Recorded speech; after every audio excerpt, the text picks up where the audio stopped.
കടകംപള്ളി സുരേന്ദ്രൻ താനുമായി വർഷങ്ങളുടെ ബന്ധമുണ്ടെന്ന ശബരിമല സ്വർണ്ണപ്പള്ളി കേസിലെ മുഖ്യ കണ്ണി ഉണ്ണികൃഷ്ണൻ പോറ്റിയുടെ മൊഴിയിൽ വെട്ടിലായിരിക്കുന്നത് കടകംപള്ളിയും CPM തന്നെയാണ്. ശബരിമലയിലെ സ്വർണ്ണക്കൊള്ള കേസിലെ മുഖ്യപ്രതി ഉണ്ണികൃഷ്ണൻ പോറ്റി പ്രത്യേക സംഘത്തിന് നൽകിയ നിർണായക മൊഴിയാണ് ഇപ്പോൾ പുറത്തു വന്നിരിക്കുന്നത്.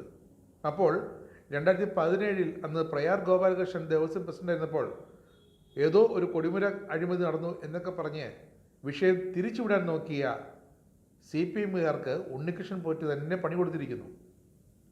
കേസിൽ റിമാൻഡിൽ കഴിയുന്ന പോറ്റി മുൻ ദേവസ്വം മന്ത്രി കടകംപള്ളി സുരേന്ദ്രനുമായി തനിക്ക് അടുത്ത ബന്ധമുണ്ടെന്ന് വെളിപ്പെടുത്തിയതോടെ CPM നേതൃത്വം വീണ്ടും കുരുങ്ങി.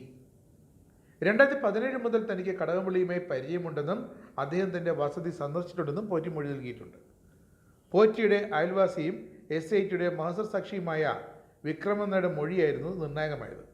2 തവണ ഈ കടകംപള്ളി പോറ്റിയുടെ വീട്ടിൽ വന്നിട്ടുണ്ടെന്നായിരുന്നു വിക്രമൻ നായരുടെ മൊഴി. മന്ത്രി എന്ന നിലയിൽ പോറ്റിയുമായി ഔദ്യോഗിക ബന്ധം മാത്രമാണ് ഉള്ളതെന്ന കടകംപള്ളിയുടെ മുൻ വാദങ്ങളെ തള്ളുന്നതാണ് ഈ പുതിയ വെളിപ്പെടുത്തൽ. 2017 പോറ്റിയുടെ വീട്ടിൽ നടന്ന ഒരു ചടങ്ങിൽ പങ്കെടുക്കാൻ താൻ പോയിട്ടുണ്ടെന്നും എന്നാൽ അത് ശബരിമല ഭക്തൻ എന്ന നിലയിലുള്ള പരിചയത്തിൻ്റെ പുറത്ത് മാത്രമാണെന്നുമാണ് കടകംപള്ളിയുടെ ഇപ്പോഴത്തെ വിശദീകരണം. അന്വേഷണ സംഘം തന്നെ ചോദ്യം ചെയ്തപ്പോൾ എല്ലാ കാര്യങ്ങളും പറഞ്ഞിട്ടുണ്ടെന്നും കടകംപള്ളി പറയുന്നു.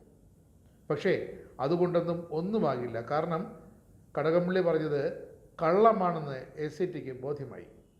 ഉണ്ണികൃഷ്ണൻ പോറ്റി പറഞ്ഞതിനും അപ്പുറം 2 തവണ കടകംപള്ളി സുരേന്ദ്രൻ മന്ത്രിയായിരുന്നപ്പോൾ പോറ്റിയുടെ വീട്ടിൽ വന്നിരുന്നു എന്ന അയൽവാസിയുടെ നിർണായകമായ മൊഴി കടകംപള്ളിയെ തെല്ലൊന്നുമല്ല ഇനി വെട്ടിലാക്കാൻ പോകുന്നത്. ശബരിമലയിലെ ദ്വാരപാലക ബിംബങ്ങളിലും വാതിൽ കട്ടളകളിലും സ്വർണം പൂശുന്നതുമായി ബന്ധപ്പെട്ട ക്രമക്കേടുകളിലാണ് ഉണ്ണികൃഷ്ണൻ പോറ്റി ഇപ്പോൾ അകത്ത് കിടക്കുന്നത്. പോറ്റിയുടെ സാമ്പത്തിക ഇടപാടുകളും ഉന്നത ബന്ധങ്ങളും കേന്ദ്രീകരിച്ച് EDയും അന്വേഷണം പുരോഗമിച്ചുകൊണ്ടിരിക്കുകയാണ്. വരും ദിവസങ്ങളിൽ ED കേസിൽ കൂടുതൽ സജീവമാകും. ഉണ്ണികൃഷ്ണൻ പോറ്റിയുടെ വീട്ടിൽ കഴിഞ്ഞ ദിവസം ED റെയ്ഡ് നടത്തിയിരുന്നു. നിർണായകമായ സാമ്പത്തിക ഇടപാടുകൾ സംബന്ധിച്ച് രേഖകൾ കണ്ടെത്തി ഉണ്ണികൃഷ്ണൻ പോറ്റി അവിഹിതമായി സമ്പാദിച്ച സ്വത്ത് വിവരങ്ങളുടെ കണക്കും ED എടുത്തിട്ടുണ്ട്. ഇതോടെ ഈ സ്വത്തെല്ലാം കണ്ടുകെട്ടാനാണ് EDയുടെ ആദ്യത്തെ തീരുമാനം. അതിനുശേഷമാകും കേന്ദ്രം വക റിമാൻഡും നടപടിയുമൊക്കെ. പക്ഷേ എന്തായാലും കടകംപള്ളി സുരേന്ദ്രന് ഇനി കടകം മറിയേണ്ട ഒരു കാര്യവും ഉണ്ടാകില്ല. കാരണം SITക്ക് കാര്യങ്ങൾ വ്യക്തമായി കഴിഞ്ഞു. കടകംപള്ളിയും ഉണ്ണികൃഷ്ണൻ പോറ്റിയും തമ്മിൽ അടുത്ത ബന്ധമുണ്ടെന്നാണ് ഇപ്പോഴത്തെ ഏറ്റവും പുതിയ നിർണായകമായ വിവരങ്ങൾ.